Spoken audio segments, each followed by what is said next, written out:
We are nearing the end of July, and that means the August PlayStation Plus titles are going to soon be revealed. We always like to take a look at games that would be great for the service, and that's what we're doing here once again. We're going to be taking a look at 3 games that would work really well as PlayStation Plus freebies for the month of August. Now, I have to preface these videos with a couple of things. First of all, this is all speculation on my part, but if you understand how Sony does things and understand how and what kinds of games they give to gamers, then I'm usually in line with a lot of games that they've given out. I did predict Heavy Rain being given out a few months ago, although I got the month wrong. That month, they decided to give out Beyond Two Souls to get ready for the Detroit launch, and then a few months later they gave out Heavy Rain. But you get the idea. Also, I like to look at things from a realistic point of view. There are some of you that want games like God of War on the service, games like Monster Hunter World. Maybe you want the upcoming Spider-Man thrown in there as an August freebie. Well, I hate to break it to you, you can get the service for $50 a year. $4 and change a month. You ain't getting Spider-Man for $4 and change a month. I'm sorry, it's not happening. Just accept that right now. Nonetheless, I still try to pick games that are very relevant and I feel that gamers would enjoy, and games that may have gone a little bit under the radar, or these games could get gamers ready for future entries of the series. So without further ado, enough rambling, let's get into these games. First up, and this one I think would be a huge missed opportunity if Sony did not offer it as a PlayStation Plus game, if Sony and Larian Studios did not get to an agreement, and that is Divinity Original Sin 1. Now, if you don't know, Divinity Original Sin 2 was released earlier this year on PC, and that game was received immensely well, and we're going to be seeing the release of Divinity Original Sin 2 on the PlayStation 4 later next month. Now, Divinity Original Sin is a phenomenal game. Unfortunately, while it has resonated to an extent on the PlayStation 4 and the transition the first game made over from PC to PS4, it was really well done. It doesn't have the popularity that I feel the game should have, and that's why giving away the first title as a Plus title would be so great. Bear in mind that this is a game that's catered to more PC-centric audiences, PC gamers, and I could understand why your typical PS4 consumer would be hesitant on picking up Divinity Original Sin. At this point, I feel that Original Sin 1 has gotten all the sales that it could, so why not, ahead of the release of Original Sin 2, give gamers Original Sin 1, let them try out the game. They'll probably be so captivated by the first title because it is a really good game, and after you get past that steep learning curve, it is a very engaging game, and then you're just gonna increase sales for that game. I think that's the best way in using PlayStation Plus. You give gamers great games, maybe gamers that are slightly underrated, and with Original Sin 1's case, while it is critically very well received, I think on consoles it has another level that it can reach, and giving away the first title as a Plus title ahead of the launch of the second title I think would be a step in the right direction. We return to Rivalon to take a look at Divinity Original Sin Enhanced Edition's dynamic turn-based combat system. You play a Source Hunter with a plethora of skills and spells at your disposal, but you will often use the environment against the enemy. With new difficulty modes, Explorer, Tactician, and Honor mode, as well as classic Original Sin modes, enjoy fluid, accurate turn-based combat that performs effortlessly on gamepads. Snap to targets, scroll through your skills, access your advanced skill bar, all thanks to an intuitive control system designed for gamepads. In a party of 2 to 4 adventurers, some of whom you'll meet along your journey, fight alone or cooperatively in local split screen or online, picking from 12 classes including the Inquisitor, a completely new class.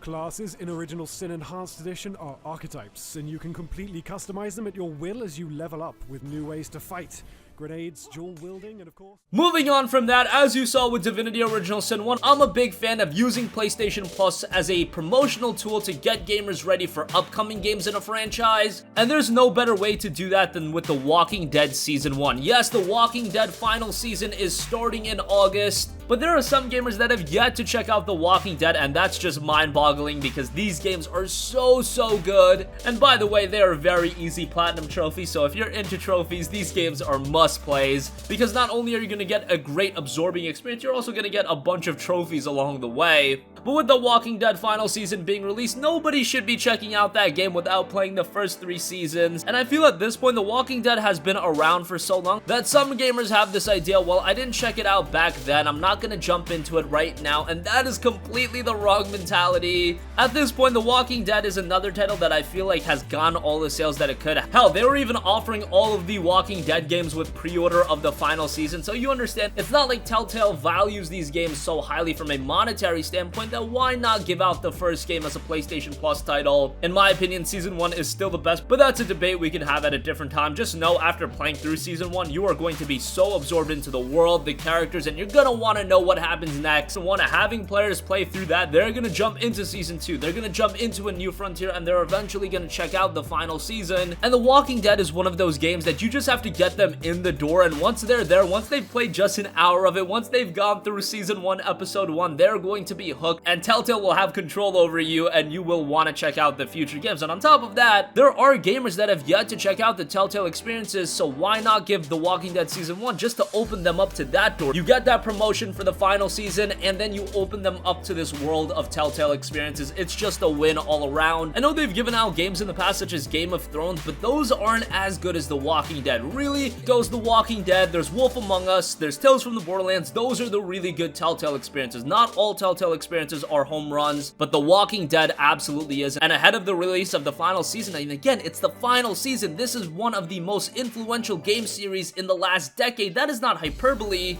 Look at the abundance of story-driven games now. The Walking Dead was one of those games that really opened the door for a lot of gamers to want to check out more of those, and why not get more people into that and excited for the final season by offering The Walking Dead Season 1 as a Plus title. Can't really talk about the specifics and story elements of The Walking Dead Season 1 because I want you guys to play through it for yourself, but just know it is a great and very, very emotional story. And lastly, I want to mention a third game. I know I used that element of offering these games to promote future entries. With this next game, it's just a standalone game in its own right, and that is FE. FE is a game that a lot of you guys probably forgot about. It was a game published by EA actually, and EA have been publishing some really interesting games recently. It's an action-adventure game in where you play the title character Fee, a fox-like creature within a forest that is highly responsive to the songs of the creatures and plants within it. The game has a great art style, and it's a throwback to older games where it doesn't really hold your hand much, and it really does leave you to your own devices. It wasn't a phenomenal game, but I thought it had a lot of positive qualities, and unfortunately, it really fell by the wayside. Not many people talk about it. Not many people even talked about it when it was released. I was hyping it up prior to its release. It released back in February of this year, and since then you hardly hear it mentioned at all. To go over Metacritic, the game has a 70, and yes, while I did have higher expectations for it, it still turned out to be a pretty good game in my eyes, even though it did have some shortcomings. If you're into more indie-style single-player adventure games, this is one that I would recommend you to check out, and at this point, not a lot of people are checking it out, so why not offer it as a Plus title? Give the developers in Zoink some much-needed recognition. You really know who you are, actually, and you sort of wake up there, and this is the character called Faye.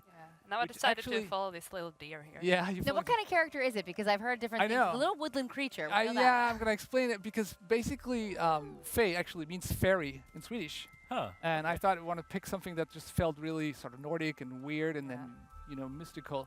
There's been a lot of discussion about that. Like, is it iron? Is it, what does it mean? But yeah. It is a character, and it is this little character that, just stop a little bit there. Oh, yeah. I'm going to show you. But basically, the character uses this song in the game, which is really amazing, that you can, with the analog trigger, you actually control the way you sing in the game. Ah. Yeah. So really, if you just touch the controller a little bit, it's cute like this. I love it. Yeah. You do it all the way. Yeah. Did people in your office keep just doing that? You're still like, ah.